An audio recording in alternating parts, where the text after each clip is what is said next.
Hudyo, iskolar mula Jerusalem. Matibay ang paniniwala sa iisang Diyos lamang. Sinabi niya, hindi ako mananalangin kay Jesus. Ang Diyos ng Israel ay iisa lamang, siyang aking sinasamba. Nakipagkasunduan, maniniwala lang ako sa Kanya. Kung siya mismo ang magsasalita sa akin ng personal, sa wikang Hebreo ang aming sariling salita, upang malaman ko kung siya nga ang tunay na Diyos.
Lahat ng Hudyo ay naniniwala sa iisang Diyos,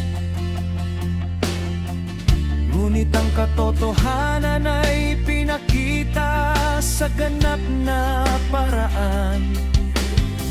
Ginamit ng Panginoon ang bata upang magsalita, upang ang iskolar ay makilala